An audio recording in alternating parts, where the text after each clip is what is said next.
Chemical weapons have been around a very long time. Gas weapons date back all the way to the 5th century BC. And then there was a renewed interest in the 18th and 19th century. By World War I, chemical weapons were used. And there was a great debate over whether or not to continue, but they were used in both world wars. In 1941, 500 storage igloos were constructed at Anniston Ordnance Depot. For many years, regular ammunition was stored there. Not until 1963 did the Anniston Ordnance Depot change over and start storing the chemical weapons. 7% of the nation's chemical weapons was stored there. The Stockpile is one of 8 sites in the United States.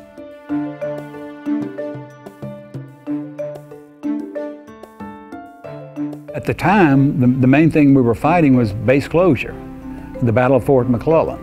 But my staff and I, all of us knew that sooner or later we were going to have to deal with something that was very frightening to a lot of people. When I first took command as the Army, I could not acknowledge the fact that we even had chemical weapons on the depot.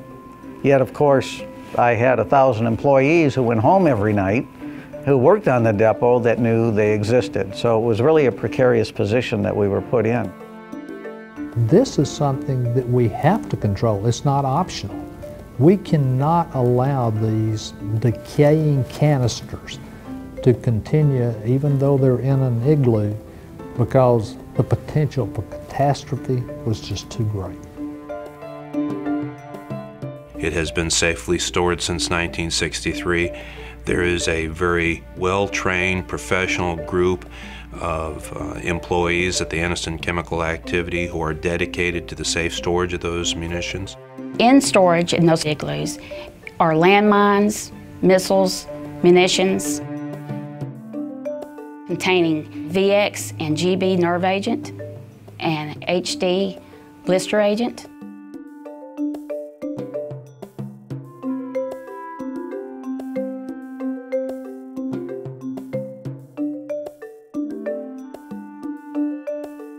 We were told, as a result of Congress agreeing and mandating that we dispose of the chemical weapons and munitions, that we were going to be on the front lines of a lot of activities that we were not anticipating.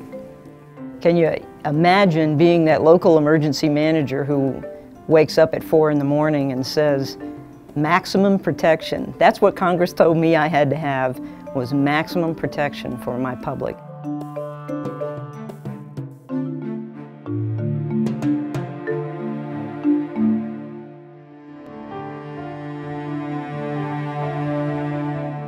Early on, the public perception was a lot of fear from one side about leaving the chemicals where they are, because once it was exposed to the public that those chemicals were leaking and could be dangerous. And then the other part of that fear was fear of disposing them, fear of building this incinerator.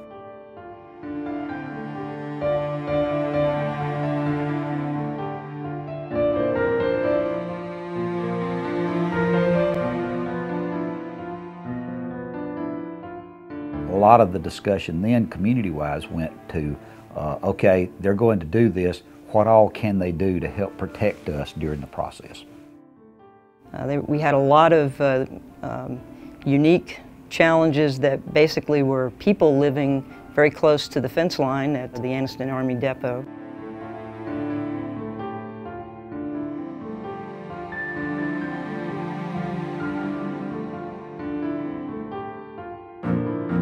The Army, of course, has the experience in storage and disposal of chemical weapons, and FEMA traditionally has had the responsibility for off-site preparedness around facilities in particular, and also has the funding mechanism to be able to get money to state and local governments, which was a real asset in this situation. So it made a very good partnership.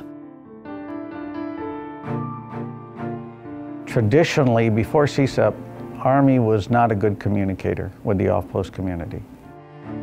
Very early on in this process, the National Research Council suggested to the Pentagon that the Pentagon, the Department of Defense, the Army needs to spend money on public affairs.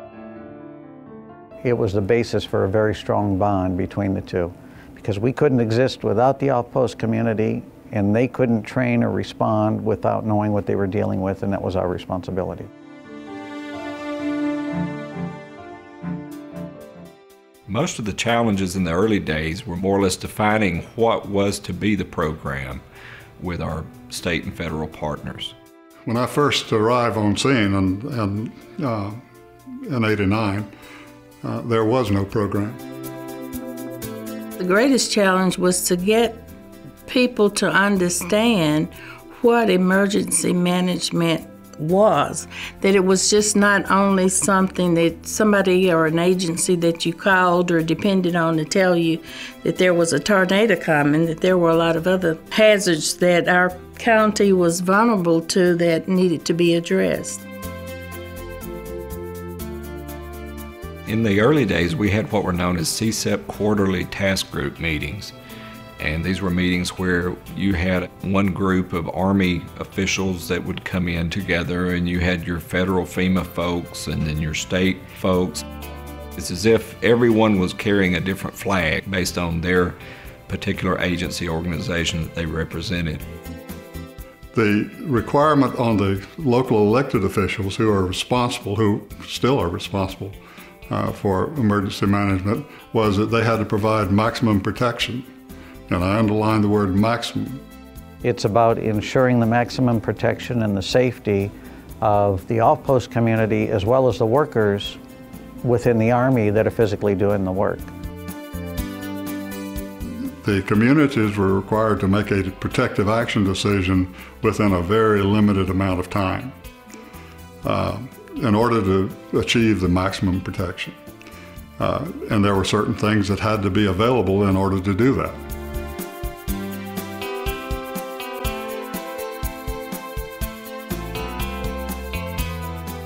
There's a lot of different resources you can throw at a problem, but in the end, it's about people.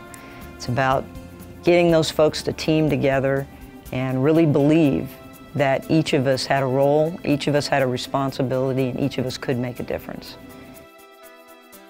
The IPT structure is the way we communicate, basically. Each month we have an IPT meeting, and all the partners show up, and we all sit around a table and we talk about issues. We basically talk about one of all our benchmarks, and the benchmarks are our measures of preparedness in the CSEPP program. CSEPP created a way of interacting. It created a way of sharing information and addressing topics that are pertinent and arriving at a decision that can be implemented by multiple jurisdictions.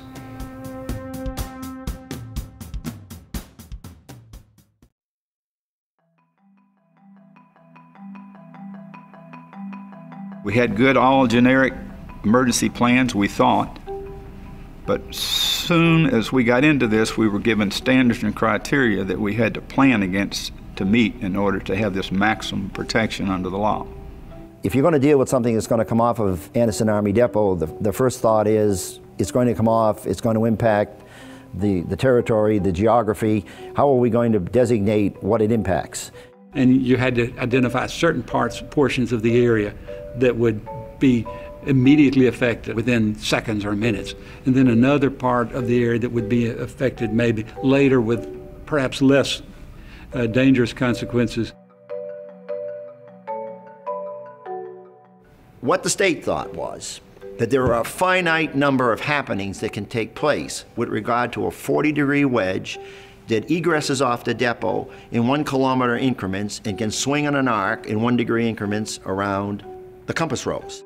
That when the depot announced zone, I'm going to make this up notionally again, A1, A2, B3, C4, D6, we went to our table, oh, that's Plan 32.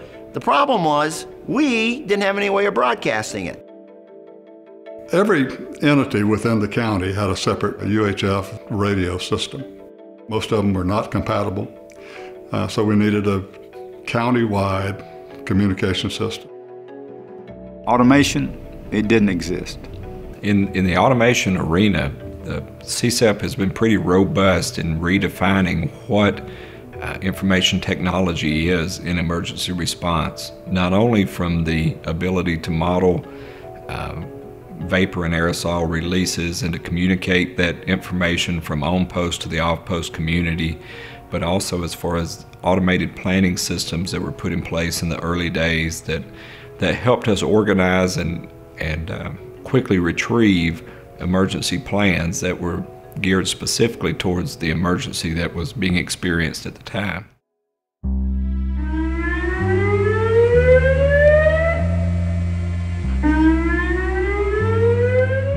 The ability to expeditiously alert and notify the public of an emergency is certainly one of the top capabilities that have been put in place by CSEPP.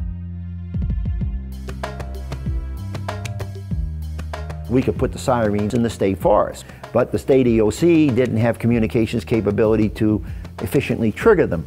But Cleveland County, the state forest resides in that particular county, agreed to trigger them for us.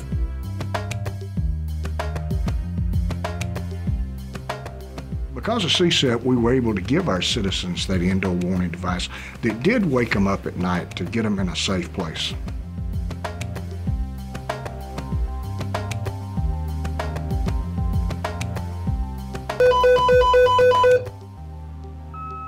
One of the things we had to take into account is that in Talladega County is one of the largest populations of special needs people in the country. We really had to do some groundbreaking and cutting edge technology to make sure that the special needs population had the same advantage as everyone else. What we agreed to do as an emergency response community was to initiate an early phase out of the tone alert radio system and implementation of the emergency alert radio system.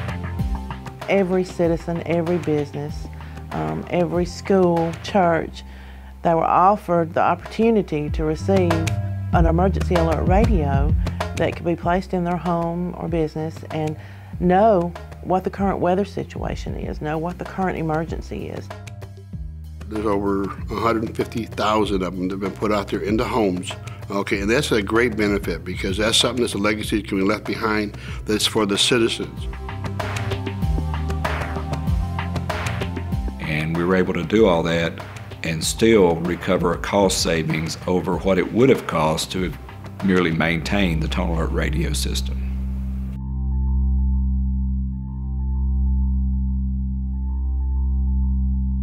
In this case, if there were an event at the Anniston Depot, we need to make sure that our plans are accurate. We need to make sure that we continue to test those plans and tweak those plans to make sure that we can help our local partners. We want to see how you would respond today because an accident could occur today.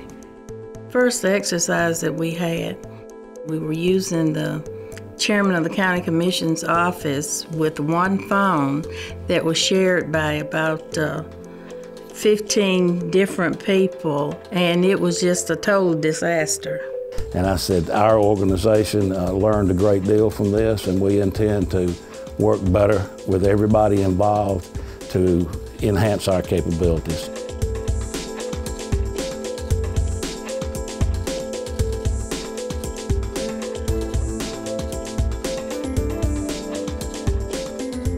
You allowed the community to go after the type of training they wanted to by whoever they wanted to administer it, who they felt comfortable with. What we try to do is just try to recreate an actual event. And we run the exercise based on the extended play agreements that we created. Official investigations that will come back and speak. As the incident commander, then it's my job to first assess the situation, determine the extent and the specific type of incident, and then immediately bring to bear the assets and resources available to me as commander and those resources given to me by the depot commander to bring that incident under control. For any type of emergency event, the local EMA directors and the first responders in the counties are obviously the first line of defense. And our role at the Alabama Emergency Management Agency is to make sure that we coordinate all the resources that our local EMA directors would need to respond. the operation of the Emergency Operations Center concept, where we have functional area coordinators from fire, law, EMS, Public Works, Red Cross, DHR, all come to a central location within the county where they have automation and communication resources that enable them to help manage their particular functions while coordinating with the other stakeholders in the emergency response area. In the annual CSEPP exercise, Cleburne County would basically walk through the different functions that they would have to perform if there wasn't release at Anniston Army Depot. Some years we would practice as if we were the impacted jurisdiction. Some years we would practice as if we were the supporting jurisdiction. Since CSEPP, we've had multiple exercises, and not only within county-wide, but we've taken several jurisdictions. I have held mutual aid exercises and internal exercises.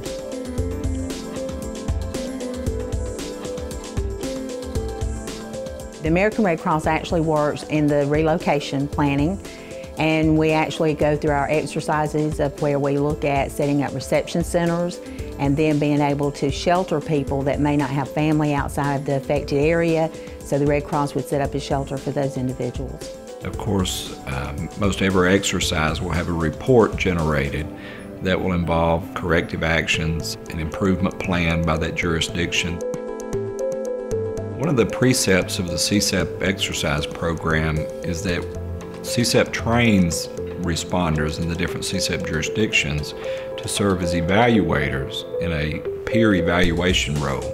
And at first, this was more or less seen as an economical way to staff trained evaluators for the different programs, but then there became the recognition of the residual effect that had on this person taking those skills, the strengths, the weaknesses that they saw in the other community and bringing them home so that they could improve their own emergency management programs. We're ready. Are you? We're ready. Are you? We're ready. Are you?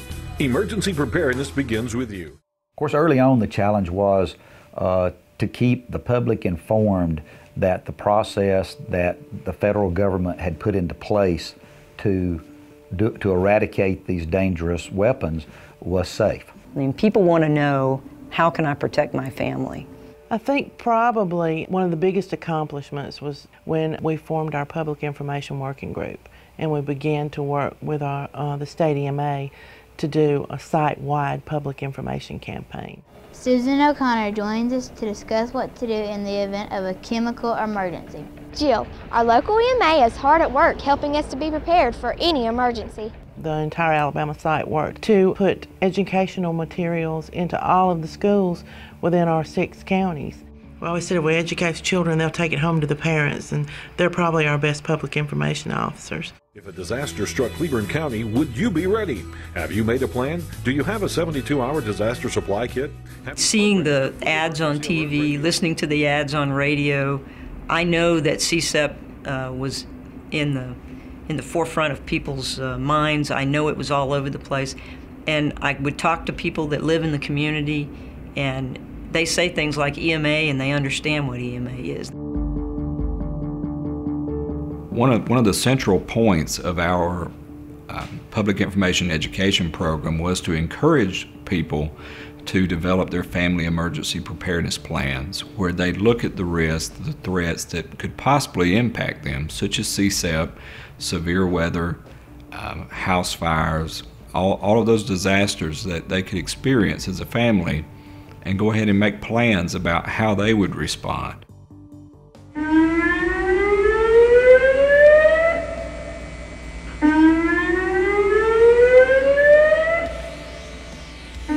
Well, I'm in the IRZ, the immediate response zone. So initially we had people that were upset because they didn't think they were going to get the protection they deserved.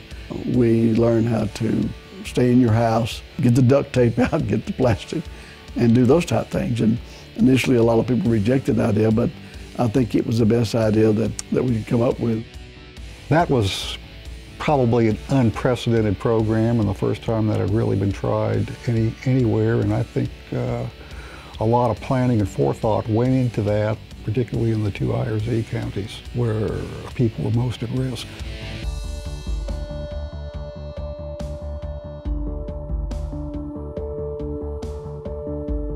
Still have a little bit of a smoldering fire in places. All the hazardous material except for one container has been moved out, and it should be moved out this afternoon, and we're estimating by 4 o'clock. Air monitoring is still being done. Talladega was very well prepared because of all the exercises that we'd done there. They went in, the response people did a great job. The county notified everybody that needed to evacuate. They evacuated the people. They sounded the alert notification devices. Everything went like clockwork. The citizens just worked wonderfully with us, and they followed instructions, and we've been very proud of that fact. All the responders that were there and on site, I don't think we could ask for a better group of guys and gals that were out there. They worked safely, and there were no injuries to those that responded, so we were very happy about that too.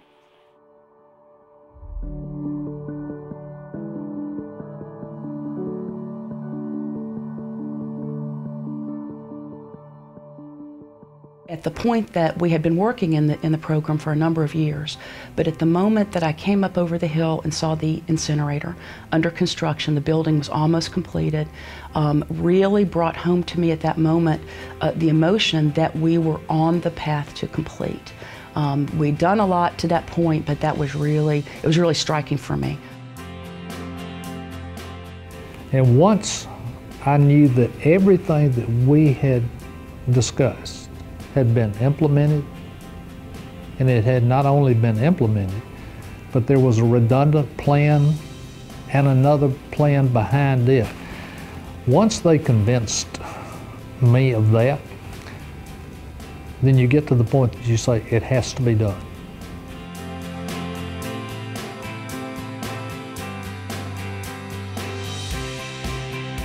And if we satisfy the stakeholders, if we satisfy the public, then we make sure that the mission is accomplished without any second guessing, without any misgivings. I think the road ahead for CSEPP will require courage. CSEPP has been funded with federal government funds. Those funds will end at some point upon completion of my mission at ANCA. And so I would encourage, if you're a city official, a county official, if you're a decision maker or a stakeholder involved in the future of CSEPP, that you be courageous in determining how CSEPP, a network of relationships necessary far beyond chemical incidents, can survive and even thrive after those funds have ended. And we have seen since August of 2003 that better than 91% of the stockpile has now been safely disposed of, and in the relatively near future, the stockpile is gone. And I think that is the best good news story in this whole program. The legacy is the people. It's not just the equipment that a community has now. Those are all things, but it all comes back to it's people that make the things work. If you lose 1,000 jobs, that's going to be significant to that area. I believe we must find some alternative uses for the incinerator. That's what I would like to see. But if we can't, then we'll have to absorb those into other industries, and we'll do our best to try to bring jobs into that area. Operation First Rate is a program to help the workers at the chemical demilitarization facility. It is for ready, able, trained employees. It's to identify all of the skills out there and market that skilled workforce to businesses that need those types of skills. And the second is to work individually with the workers to help them reach their career goals. Well, we are now in the process of setting up a website and job bank. We hope to also set up a transition center where they can sit down one-on-one with some career coaches and some people who have expertise in the field and help them. Not only do I think that my school system is better off because of this, I think that St. Clair County is better off for it, and I think the working relationship between Calhoun County and St. Clair County is decades ahead. I think for the overall preparedness of the nation, we were first in many ways. I think the program has enabled nationwide, especially with Homeland Security too, where they have gone through and used a lot of the stuff that we started with. The evaluation for exercises is one of the biggest things that Homeland Security is using across the nation now to evaluate exercises. And that was all started by CSEPP. Most federal programs are top-down, and it's our way or the highway. This program is very unique in that it was formulated from the bottom up. It was, the locals had the power, the counties had the power, then it elevated up to state, and then to the FEMA region, then FEMA headquarters, and then the United States Army here in the Pentagon. And that's rare. We've shown how it's supposed to be done. I mean, this is the way you make a local, state, and federal partnership work and work successfully.